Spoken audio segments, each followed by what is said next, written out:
विषय है, वह है भ्रष्टाचार। साथियों, भ्रष्टाचार केवल रिश्वत लेने या देने का नाम नहीं है।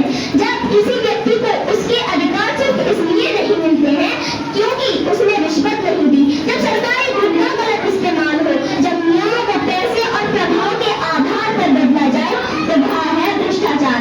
भ्रष्टाचार का अर्थ है सत्ता, पद या अधिकार का दुरुपयोग करके निजी लाभ कमाना। यह रिश्वत, घूसखोरी, भाई भतीजावाद, परिवारवाद, काला धन, पेपर लीक, ठेकों की हेराफेरी और सरकारी योजनाओं की लूट के रूप में हमारे पूरे जीवन में फैला हुआ है। चाहे वह पुलिस थाने में हो, स्कूल कॉलेज में हो, अस्पताल में हो या बड़े बड़े सरकारी ठेकों या दफ्तरों में हो, आम आदमी रोज इसका शिकार होता है। आज मैं इस मंच से एक सवाल पूछना चाहती हूँ, अगर देश का पैसा जनता के विकास के लिए है तो उस पैसे की चोरी या गलत इस्तेमाल को हम कैसे स्वीकार कर सकते हैं? हम स्वीकार नहीं कर सकते हैं। भ्रष्टाचार का असली नुकसान क्या है? कई बार लोग सोचते हैं कि भ्रष्टाचार में सिर्फ कुछ पैसों का लेन देन होता है, लेकिन असली नुकसान बहुत बड़ा होता है। मान लीजिए किसी गांव में सड़क बनवाने के लिए सरकार ने पैसे दिए, अगर उस काम में भ्रष्टाचार हो जाए तो नुकसान सिर्फ सरकारी खजाने का नहीं होगा, बल्कि खराब सड़क से किसान का नुकसान होगा, विद्यार्थियों को स्कूल जाने में परेशानी होगी और आम लोगों की यात्रा प्रभावित होगी। यानी भ्रष्टाचार का पैसा सिर्फ कुछ लोगों की जेब में जाता है, लेकिन उसका नुकसान पूरे समाज और पूरे देश को भुगतना पड़ता है।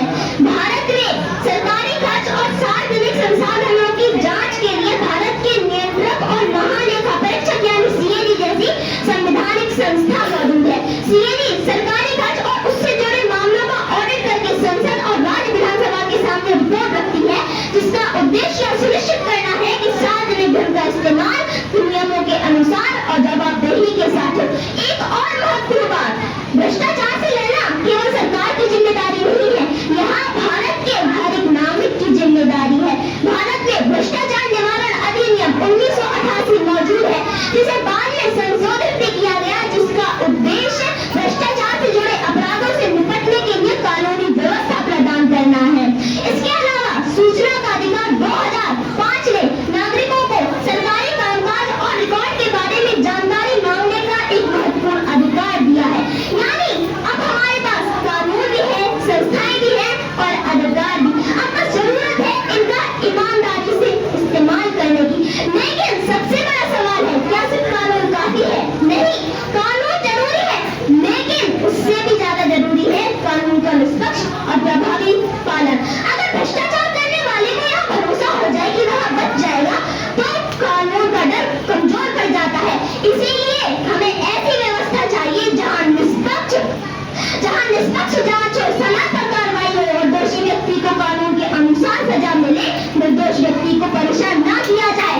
लोकपाल और लोकायुक्त जैसी संस्थाओं को और मजबूत व स्वतंत्र बनाना, रिश्वत देना व देना दोनों को समान रूप से अपराध मानना और दोनों पर कार्रवाई करना।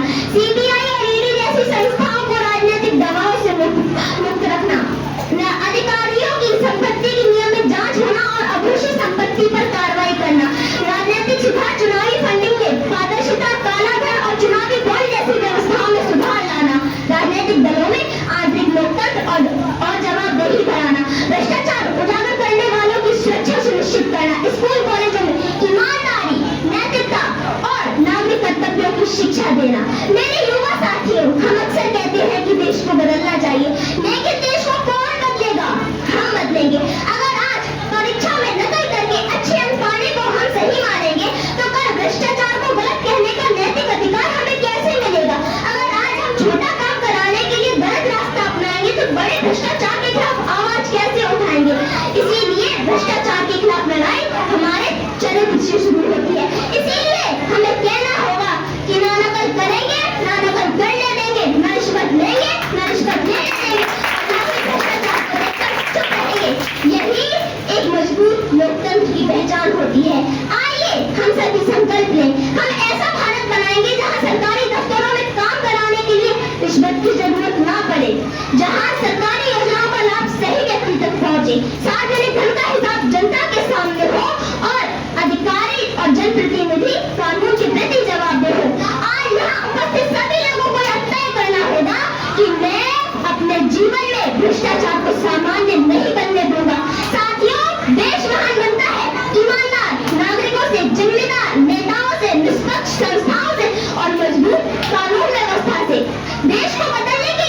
हमेशा सत्ता में होना जरूरी नहीं है, कभी कभी एक